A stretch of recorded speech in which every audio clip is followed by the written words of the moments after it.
99 టీవీకి స్వాగతం. నేను రవిశంకర్ వెళ్ళ. పల్లెల్లో ఎన్నికల వేడి మొదలైంది. గ్రామ పంచాయతీ ఎన్నికల ప్రక్రియ రాకెట్ వేగంతో సాగుతూ ఉండడంతో ఏ గ్రామం ఎవరికి రిజర్వ్ అవుతుందోనన్న ఉత్కంఠ తారాస్థాయికి చేరుకుంది.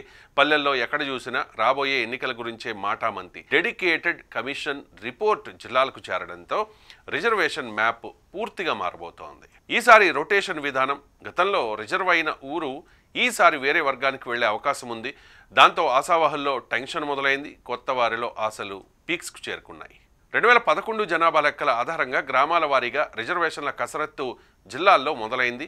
ఎస్సీ ఎస్టీ రిజర్వేషన్, బీసీ రిజర్వేషన్లు 2024 సామాజిక ఆర్థిక విద్యా ఉపాధి రాజకీయ సర్వే ఆధారంగా ఖరారు కానున్నాయి. ఏ ఊరు ఎవరికి ఏ సర్పంచ్ పదవి ఏ వర్గానికి కేటాయిస్తారు అనే విషయాలు 2 రోజుల్లోనే క్లారిటీ రాబోతోంది. ముఖ్యంగా బీసీ రిజర్వేషన్లపైనే గ్రామాల్లో పెద్దగా చర్చ నడుస్తోంది.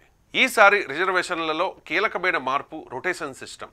గతంలో బీసీఏకి రిజర్వ్ అయిన సర్పంచ్ పదవి ఈసారి ఆ వర్గానికి రావాల్సిన అవసరం లేదు. దాంతో సిట్టింగ్ సర్పంచులు, మాజీ సర్పంచులు పోటీకి దూరమయ్యే పరిస్థితి కనిపిస్తోంది. ఇక ఎన్నేళ్లుగానో ఎదురు చూస్తోన్న కొత్త వారికి మాత్రం ఈ రొటేషన్ బంపర్ ఛాన్స్లా మారే అవకాశం ఉంది. పంచాయతీ ఎన్నికల ప్రక్రియకు కీలకమైన వారమిది. నవంబర్ 24న హైకోర్టు విచారణ, నవంబర్ 25న కేబినెట్ సమావేశం. దీని తర్వాత నవంబర్ 26 లేదా 27న ఎన్నికల స్కెడ్యూల్ విడుదలయ్యే అవకాశాలు బలంగా కనిపిస్తూ ఉన్నాయి. ఇంతలోనే జిల్లా అధికారులు ఓటరు జాబితా సవరణ, వార్డుల విభజన, పోలింగ్ స్టేషన్ల గుర్తింపు, సిబ్బంది నియామకం వంటి పనులను రాకెట్ వేగంతో పూర్తి చేస్తూ ఉన్నారు. పల్లెల్లో ఓటర్ల తుది జాబితా ఏ క్షణంలోనైనా విడుదల చేసే అవకాశం కనిపిస్తోంది.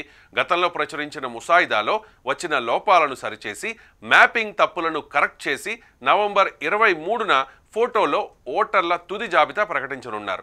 ఓటర్ల సంఖ్యలో మార్పుల ఆధారంగా పోలింగ్ స్టేషన్ల జాబితాను కూడా ఖరారు చేస్తారు. డెడికేటెడ్ కమిషన్ ఇచ్చిన రిపోర్ట్ ఆధారంగా రిజర్వేషన్లను ఫైనలైజ్ చేసే ప్రక్రియ కొనసాగుతోంది. జిల్లాల నుంచి రిజర్వేషన్ జాబితా నవంబర్ 23వ తేదీ లోపల పంచాయతీరాజ్ కమిషనరేట్కు చేరాలి. అంతేకాదు రిజర్వేషన్ల గైడ్ లైన్స్తో కూడిన జీవోను పంచాయతీరాజ్ శాఖ ఏ క్షణంలోనైనా విడుదల చేసేందుకు అధికారులు సిద్ధంగా ఉన్నారు. పంచాయతీ ఎన్నికలను ఎన్నికల సంఘం 3 విడతల్లో పోలింగ్ నిర్వహించాలని నిర్ణయించినట్లుగా ప్రాథమికంగా ఉన్న సమాచారం. డిసెంబర్ 10 నుంచి 20ల మధ్య 3 విడతల్లో 12,733 పంచాయతీలు, 1,12,228 వార్డులు, 525 మండలాల్లో ఎన్నికలు పూర్తి చేసేలా ప్లాన్ రెడీ చేసింది. మా ఊరు ఎవరికి అన్న సందేహాలకు రేపో మాపో సమాధానం రాబోతోంది.